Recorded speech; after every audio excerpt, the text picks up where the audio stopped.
Hello दोस्तों, कैसे आप सभी का स्वागत है आज के इस नए सेशन में। दोस्तों, आज की जो क्लास है वो बीएड की है और आप लोग के लिए बहुत ज़्यादा इम्पोर्टेंट रहने वाली है। जो भी मेरा भाई बहन बीएड कर रहे हैं और विशेष करके सेकंड सेमेस्टर है उनका, तो ये क्लास उनके लिए बहुत ज़्यादा इम्पोर्टेंट है, क्योंकि विज्ञान शिक्षण विधि जो हमारा एक पार्ट है साइंस का, ठीक है, तो उसका ये जो चैप्टर 10th है, मतलब 10वां अध्याय, उसका एक जो टॉपिक है हम लोग उसको आज अच्छे से सीखेंगे। वो क्या है दोस्तों? आज हम लोग देखेंगे डेंसिटी, ठीक है, डेंसिटी एंड रिलेटिव डेंसिटी के बारे में हम लोग स्टडी करेंगे, ठीक है, डेंसिटी एंड रिलेटिव डेंसिटी के बारे में, ठीक है, मतलब घनत्व तथा आपेक्षिक घनत्व, ठीक है, घनत्व तथा आपेक्षिक घनत्व के बारे में हम लोग सीखेंगे। समझ में आई बातें? देखो, जो भी भाई बहन मेरे बीएड सेकेंड सेमेस्टर में है, ठीक है, बीएड सेकेंड सेमेस्टर में है, उनके लिए ये टॉपिक बहुत ज़्यादा इम्पोर्टेंट है, ठीक है। तो आप लोग क्लास को पूरा एंड तक देखिएगा, तभी तो पता चलेगा कि ओवरऑल इस टॉपिक में हमने सीखा क्या, ठीक है, क्या निचोड़ निकल कर आया। दोनों चीज़ें हम तभी अच्छे से समझ पाएंगे जब हम इस वीडियो को पूरा एंड तक देखेंगे। तो एंड तक बने रहना, ठीक है, आपको क्लास में बहुत ज़्यादा मज़ा आने वाला है। चलो फिर शुरू करते हैं। अब देखिए, सबसे पहले हम लोग जो है, और जो भी भाई बहन मेरे बीएड की दो तीन क्लास हो चुके हैं ऑलरेडी, अगर नहीं देखे हैं तो उसको आप लोग देख लीजिए, ठीक है, लिंक मैं डिस्क्रिप्शन में दे दूंगा, आप लोग उसको देख लेना, ठीक है। उसकी अलग से मैं एक प्लेलिस्ट भी बना दूंगा, ठीक है, ताकि आप जब प्लेलिस्ट में जाके चैनल के प्लेलिस्ट में जाइएगा, वहाँ आपको बीएड की क्लासेस आपको मिल जाएंगी, ठीक है। चलो, और बाकी आप लोग को अगर किसी टॉपिक में, साइंस के किसी टॉपिक में आपको प्रॉब्लम लगती है तो आप लोग कमेंट करके बता सकते हो, ठीक है। चलो, तो सबसे पहले दोस्तों हम लोग देखेंगे घनत्व के बारे में, ठीक है। किसके बारे में? घनत्व, मीन जिसे हम क्या बोलते हैं? डेंसिटी। क्या बोलते हैं? डेंसिटी। पहले की जो क्लासें हैं उसमें मैंने उत्प्लावन बल वगैरह के बारे में मैंने बताया, उसको आप लोग देख लीजिए, ठीक है। तो आज हम लोग क्या सीखेंगे? घनत्व के बारे में, मीन डेंसिटी क्या होती है, ठीक है। तो घनत्व की पहले इसकी हम डेफिनेशन देख लेते हैं, ठीक है। किसी पदार्थ के, ठीक है, किसी पदार्थ के एकांक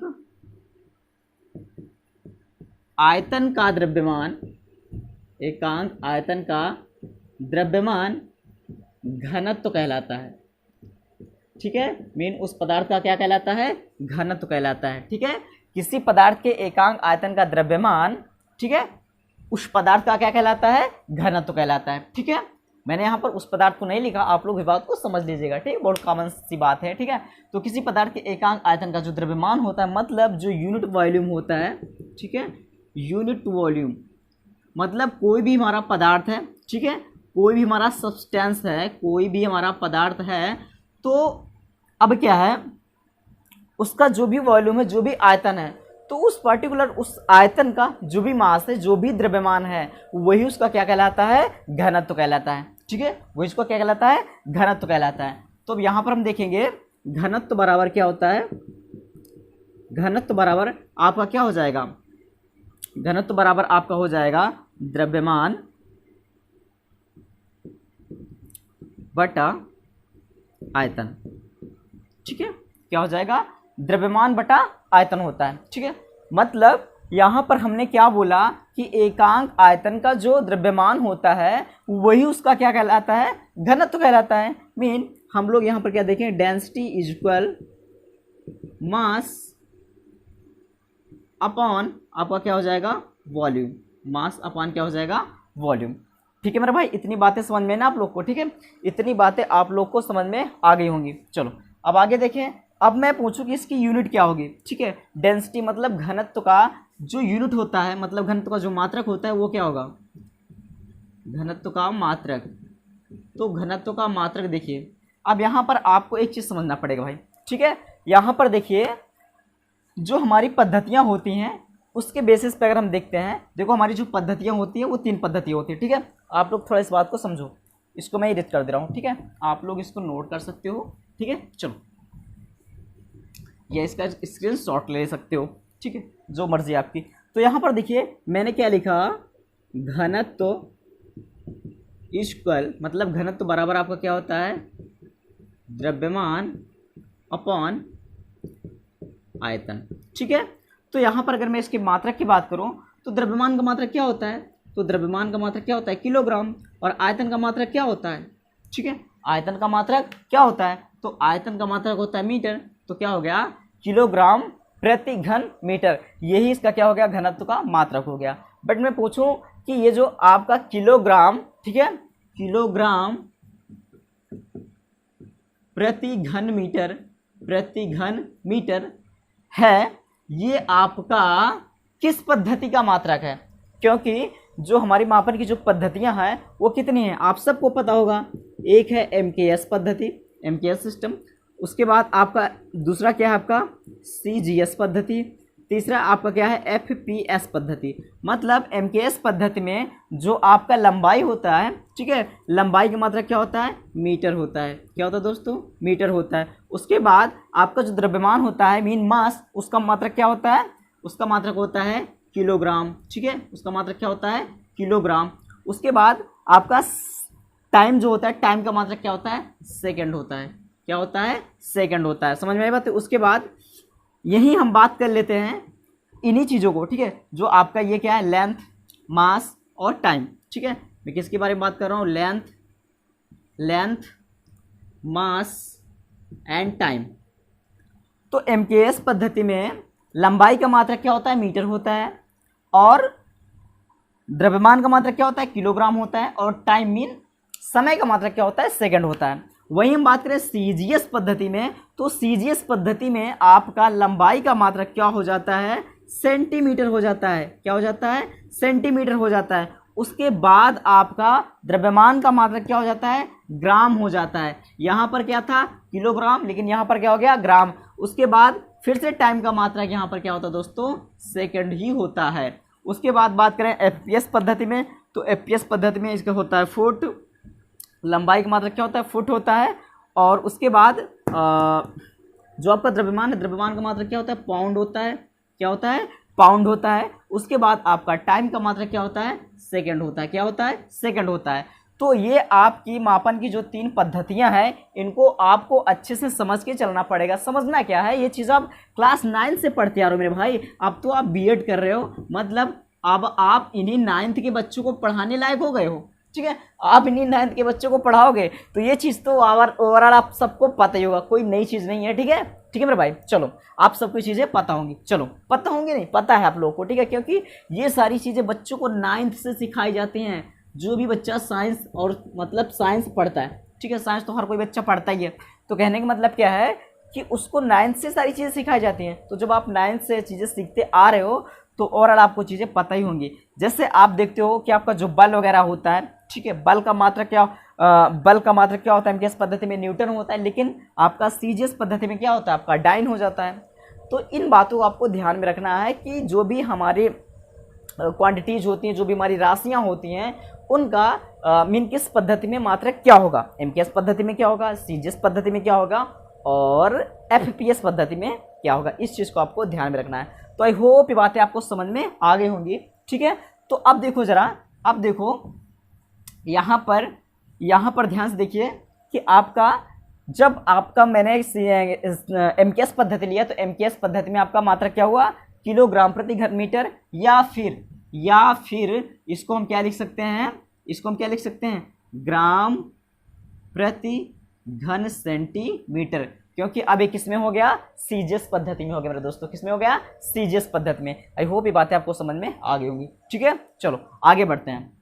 तो मुझे लगता है कि आप लोग को घनत्व तो समझ में आ गया होगा कि जो भी हमारा पदार्थ होता है, ठीक है, जो भी हमारा पदार्थ होता है, सब्सटेंस हमारा जो भी होता है, जो भी हमारा पदार्थ होता है, जो भी हमारा मैटर होता है, कुछ भी बोलो, सब्सटेंस बोलो या मैटर बोलो, पदार्थ बोलो, कुछ भी बोलो आप, तो उस पदार्थ का जो वॉल्यूम होता है, ठीक है, उस पदार्थ का जो वॉल्यूम मतलब आयतन, ठीक है, उस आयतन का द्रव्यमान जितना होता है उस आयतन का द्रव्यमान जितना होता है उसे क्या बोलोगे आप, उसे बोलोगे घनत्व। या फिर आप सिंपल भाषा में कुछ मत बोलो, आप क्या बोलो कि किसी पदार्थ के द्रव्यमान और उसके आयतन का अनुपात, उसके आयतन का अनुपात, अनुपात मीन रेशियो, ठीक है, उसके आयतन का जो अनुपात होता है वो आपका क्या होता है, घनत्व होता है। बहुत सिंपल से डेफिनेशन, आप ये इतना फार्मूला याद रखो, बस आपका सारा काम बन जाएगा कि द्रव्यमान मतलब किसी पदार्थ के द्रव्यमान और आयतन का जो रेशियो होता है, जो अनुपात होता है, उसे हम क्या बोलते हैं, डेंसिटी बोलते हैं। चलो आगे बढ़ते हैं मेरे भाई। आप लोग को जो भी चीज़ें ना समझ में आए आप लोग कमेंट कर दीजिएगा, ठीक है। चलो वैसे इसमें कोई इतनी टफ चीज़ें हैं नहीं, ठीक है, ये कोई रॉकेट साइंस तो है नहीं जो आप लोग को समझ में ना आए, ठीक है, सब कुछ आपको समझ में आ रहा होगा। चलिए अब यहाँ पर हम देखते हैं आपेक्षिक घनत्व के बारे में, ठीक है। आपेक्षिक घनत्व क्या होता है, mean relative density, relative density, ठीक है, बहुत अच्छे समझना है। यहाँ पर देखो रिलेटिव डेंसिटी क्या होती है, अभी तक जस्ट हम लोगों ने इसके जस्ट पहले हम लोगों ने सीखा क्या, घनत्व के बारे में, ठीक है, डेंसिटी के बारे में हम लोगों ने सीख लिया। देखो भाई घनत्व के बारे में आपने सीखा, कहीं आप आपके दिमाग में घनत्व को हम थोड़ा सा कहाँ अपने रियल लाइफ में कनेक्ट करके कहाँ से देख सकते हैं। देखो थोड़ा सा आप यहाँ पर देखो, जैसे मैं क्या करूँ, इसको क्या करूँ, जब इस डस्टर को मैं पानी में डाल दूँगा तो हो सकता है कि ये डस्टर क्या हो, तैरता रहे, ठीक है, क्या होता रहे, तैरता रहेगा। तो उस सिचुएशन में अगर ये तैर रहा है तो इसका मतलब क्या है कि इसका जो आयतन है वो पानी के सॉरी जो इसका घनत्व है पानी घनत्व से क्या है, कम है, इसलिए क्या हो रहा है, तैर रहा है। क्योंकि जब चीज़ का जब आयतन ज़्यादा होता है, बात को समझना, जब आयतन ज़्यादा होता है तो क्या होता है, उत्प्लावन बल ज़्यादा लगता है, जिसकी वजह से वस्तु क्या होती है, तैरती रहती है। और जैसे कील को डाल देते हैं तो उसका आयतन क्या होता है, बहुत कम होता है, क्योंकि उसका घनत्व भी क्या होता है, कंपेरिजन पानी की तुलना में उसका ज़्यादा होता है, इसलिए क्या हो जाती है, चीज़ें डूब जाती है, लेकिन आपका नहीं डूबता, ठीक है। जस्ट मैंने आप लोग को वो क्लास दिया है ऑलरेडी कि एक कील पानी में तो डूब जाती है, बट एक बड़ा सा जहाज़ वही लोहे का वही बना हुआ होता है, लेकिन वो नहीं डूबता, उसके पीछे वजह क्या है, उस वीडियो को आप लोग देख लीजिए, ठीक है। चलो तो यहाँ पर आपेक्षिक घनत्व का मतलब क्या होता है, इसको ज़रा देखते हैं। तो इसकी जो मैं डेफिनेशन बताऊँ, ठीक है, इसकी डेफिनेशन अगर मैं देखूँ,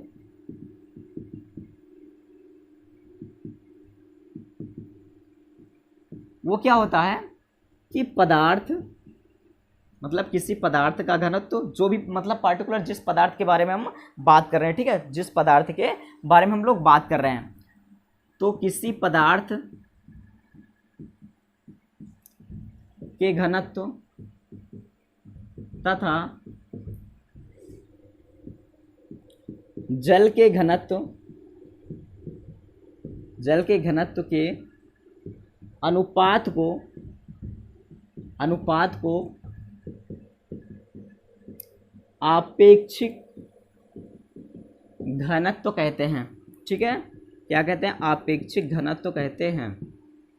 यहाँ पर क्या है कि जो भी हम पदार्थ ले रहे हैं जिसके हम घनत्व के बारे में बात कर रहे हैं, ठीक है, तो अगर हमें उसका आपेक्षिक घनत्व पता करना है तो करना क्या है, सिंपल सा, उस वस्तु का मीन उस पदार्थ का घनत्व जितना है उसके घनत्व में पानी के घनत्व से क्या कर दो, डिवाइड कर दो। बहुत सिंपल सा लॉजिक है। इसका मतलब क्या हो जाएगा आपका आपेक्षिक घनत्व, ठीक है, आपेक्षिक घनत्व बराबर आपका क्या हो जाएगा, मैंने क्या बोला, पदार्थ का घनत्व और जल के घनत्व के अनुपात को क्या बोलते हैं, इसको आपेक्षिक घनत्व बोलते हैं। मतलब यहाँ पर हम बोलेंगे पदार्थ का घनत्व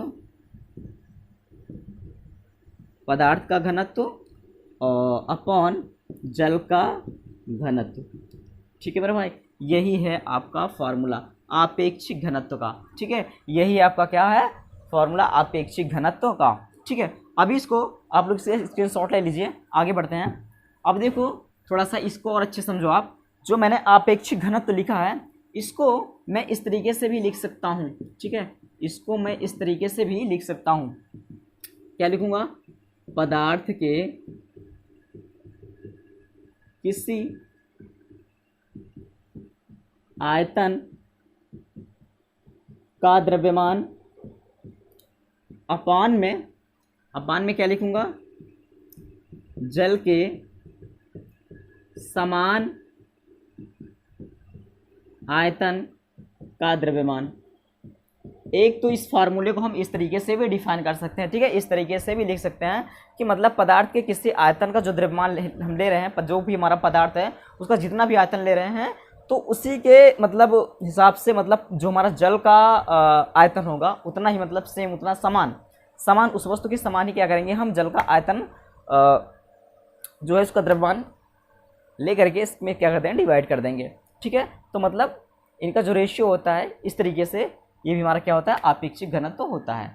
अब इसको हम या इस तरीके से भी डिफाइन कर सकते हैं, ठीक है, या इस चीज़ को आपको ध्यान देना, इस तरीके से लिख सकते हैं, कैसे, पदार्थ के, जैसे मैंने शुरुआत में मैंने जो आपको डेफिनेशन बताया था उसके हिसाब से आप लिख सकते हो, पदार्थ के एकांक आयतन का द्रव्यमान, एकांक आयतन का द्रव्यमान, अपान में क्या लिखेंगे, जल